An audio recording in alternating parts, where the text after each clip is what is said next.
Saya Ainul, saya berperan sebagai pembuli dari kelompok 7. Perkenalkan, nama saya Nanda Pratama, saya berperan sebagai pembuli dari kelompok 7. Perkenalkan, nama saya Zakir dari kelompok 7. Peran saya adalah korban.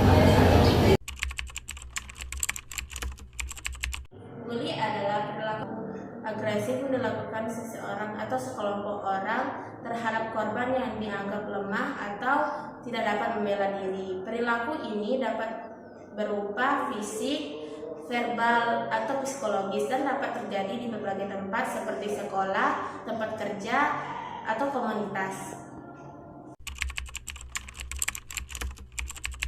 Jenis-jenis bully. 1. Bully secara fisik.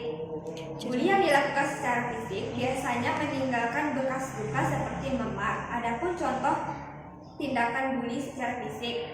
Yang pertama, memukul, menendang, menjanggal, mencubit, atau mendorong seseorang. Selain melukai tubuh seseorang, perusakan barang berharga juga termasuk bully fisik yang dilakukan secara tidak langsung.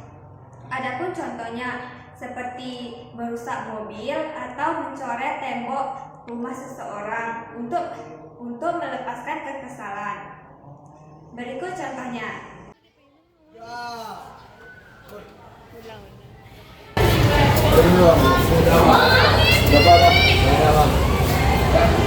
Dari dulu.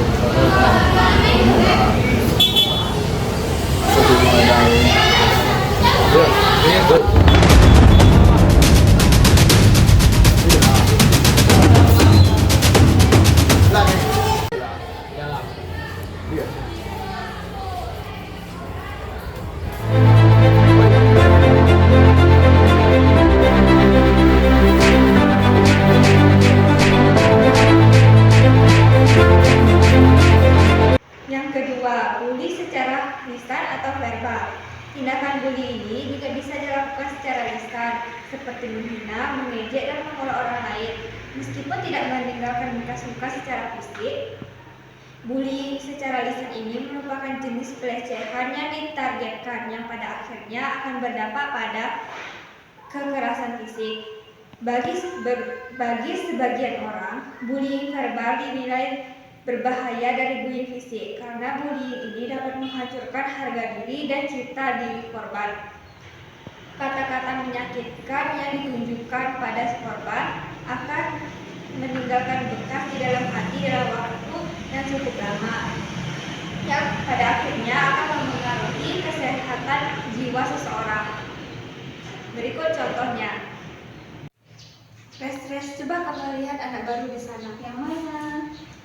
Itu yang duduk sendiri di sudut. Oh iya. Kayaknya dia anak baru pindah di sini deh.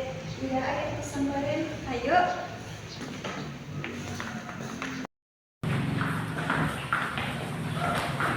Hei anak baru, kamu sombong sekali ya.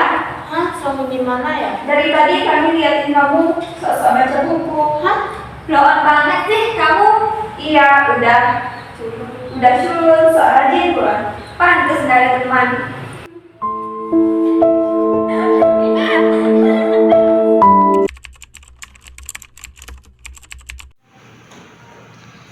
Dampak bully. 1. Dampak fisik. Dampak fisik bisa terjadi secara cedera, kesehatan yang buruk, kehilangan berat badan. 2. Dampak emosional. Dampak emosional bisa terjadi seperti stres, kecemasan, depresi, kehilangan kepercayaan diri. 3. Dampak psikologis. Dampak psikologis bisa terjadi seperti trauma, gangguan mental, kesulitan dalam berhubungan sosial. 4. Dampak jangka panjang.